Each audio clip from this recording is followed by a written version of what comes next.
या बातमीचे प्रायोजक आहेत आरमान अत्तर अँड परफ्यूम, मक्का मस्जिद समोर, ताज कॉम्प्लेक्स, विजापूर वेस्ट, सोलापूर. सध्या सोलापूर मार्केट कमिटीचे निवडणुकीचे रणधुमाळी सुरू आहे. तर यात तुम्ही कशा पद्धतीने पाहता? सोलापूर कृषी उत्पन्न बाजार समितीची निवडणूक जवळजवळ 6-6.5 वर्षानंतर या ठिकाणी होते. कधी नव्हे इतका प्रचंड प्रतिसाद देऊन कार्यकर्त्यांनी आपली उमेदवारी या ठिकाणी दाखल केलेली आहे. सोलापूर बाजार समितीच्या इतिहासात विक्रमी उमेदवारांनी यंदा उमेदवारी भरली आहे. त्यामुळं एक वेगळा इंटरेस्ट या बाजार समितीच्या निवडणुकी संदर्भात सर्वपक्षीय कार्यकर्त्यांचा झालेला आहे. दरम्यान आतापर्यंतच्या निवडणुकांमध्ये कोण कोणाशी युती केली, कोण कोणाशी महायुती आघाडी केली हा विषय गौण असला तरी मागच्या 2 निवडणुकीत मी स्वतः सर्वपक्षीय कार्यकर्त्यांची एकत्रित मूठ बांधून एक पॅनल तयार केलं होतं. त्याचा फटका कोणाला बसला हे सांगण्यापेक्षा मार्केट कमिटीच्या विधायक उपक्रमांसाठी आणि मतदारसंघातल्या शेतकरी आणि ग्रामपंचायत सदस्यांच्या भल्यासाठी जे काही चांगलं करता येईल त्या उद्देशाने मी चांगलं केलेलं आहे. यंदाच्या निवडणुकीत मात्र आम्ही सर्वपक्षीय प्रमुख नेते कार्यकर्त्यांना एकत्रित करून सर्वपक्षीय स्वाभिमानी पॅनलची या ठिकाणी निर्मिती केलेली आहे. यामध्ये सगळ्याच पक्षाचे, आता सत्ताधारी पक्षाचे काँग्रेस, राष्ट्रवादी, भाजप, शिवसेना, दोन्ही राष्ट्रवादी गट या सर्व पक्षाच्या कार्यकर्त्यांना एकत्रित आणून आम्ही सर्वपक्षीय स्वाभिमानी पॅनलची या ठिकाणी निर्मिती केलेली आहे आणि लवकरच त्याची सर्व प्रमुख नेत्यांच्या उपस्थितीत घोषणा करणार आहे. सध्या विद्यमान आमदार म्हणत आहेत की फक्त भाजप म्हणून आम्ही निवडणूक लढवणार असं. नाही, काय झालं, सन्माननीय आमदार आदरणीय सुभाषबाबू देशमुख साहेब हे एक अभ्यासू आणि सिनियर नेतृत्व आहे. ते पणन मंत्री आणि सहकार मंत्री होते. त्यांना खूप चांगल्या प्रकारचा अभ्यास या ठिकाणी आहे. राजकीय विषयावर बोलायचं झालं तर लोकसभा आणि विधानसभेमध्ये आमची महायुती होती.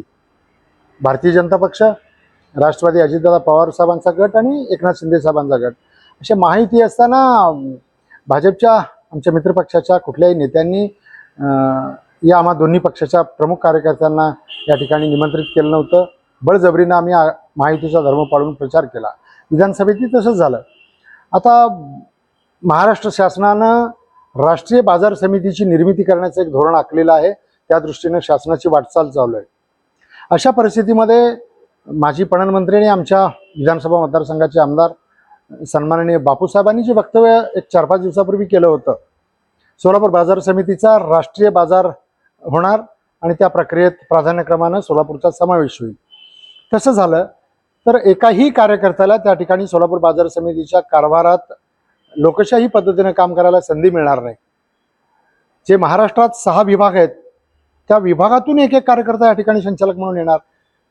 कोकण असेल, खानदेश असेल, नागपूर असेल, पश्चिम महाराष्ट्र असेल, बाजार समिती सोलापूरची, शेस आमचा, माल आमचा जातो, शेतकरी आमचे, व्यापारी आमचे आणि बाहेरच्यांनी येऊन या ठिकाणी कारभार करायचा, आपण मात्र तोंड बघत बसायचं, अशी वेळ येणार आहे. त्यामुळे ते राष्ट्रीय बाजार समितीला आमचा निश्चितच या ठिकाणी विरोध असणार आहे.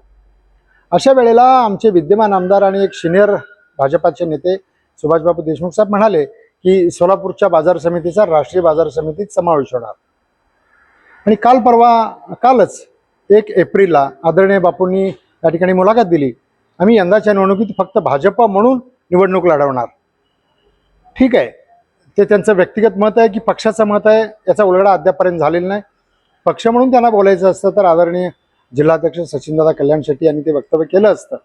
परंतु बापूंची जी संदिग्ध भूमिका आहे, 4 दिवसापूर्वी ते म्हटले की राष्ट्रीय बाजार समितीत सोलापूरचा समावेश होणार आणि काल 1 एप्रिलला ते म्हणले की भाजपा म्हणून कोणालाही सोबत न घेता फक्त भारतीय जनता पक्षाच्या कार्यकर्त्यांसाठी आपण ही निवडणूक लढवणार. मला वाटतं ते बहुतेक त्यांचं वक्तव्य हे एप्रिल फूल असावं.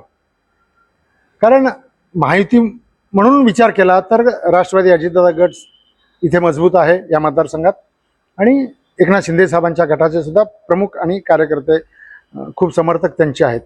त्या सर्वांना तिघांना एकत्रित बसून नियोजन करून समन्वय साधून भाजपच्या दोन्ही आमदारद्वयांनी नेतृत्व केलं तर आम्ही त्यांच्यासोबत राहून आम्ही महायुतीचा धर्म पाळायला तयार आहोत.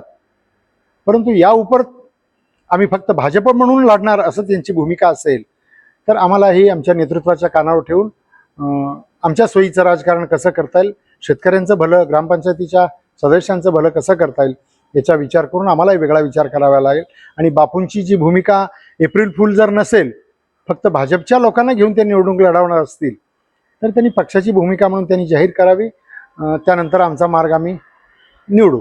कुणाला गिफ्ट द्यायचं असेल तर मग चला ना अरमान अत्तर अँड परफ्यूम मध्ये सर्व प्रकारचे ब्रँडेड अत्तर परफ्यूम एकाच ठिकाणी मिळण्याचे सोलापुरातील प्रसिद्ध ठिकाण Armaan Attar and perfume. Ajmal, Rasasi, Ahmed Al Maghribi, Swiss Arabian यासारखे नामवंत कंपनीचे अत्तर अँड परफ्यूम मिळतील. इम्पोर्टेड गॉगल्स मध्ये पोगली, Ray Ban, LV, Ferrari, Gucci, Armani आदी नामवंत कंपनीचे गॉगल्स मिळतील. Rado, Rolex, Armani, AP, Hublot या कंपनीचे लेटेस्ट इम्पोर्टेड वॉचेस उपलब्ध.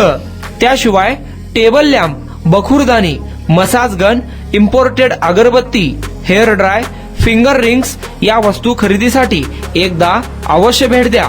अरमान अत्तर अँड परफ्युम्स, मक्का मस्जिद समोर, ताज कॉम्प्लेक्स, विजापूर वेस्ट, सोलापूर.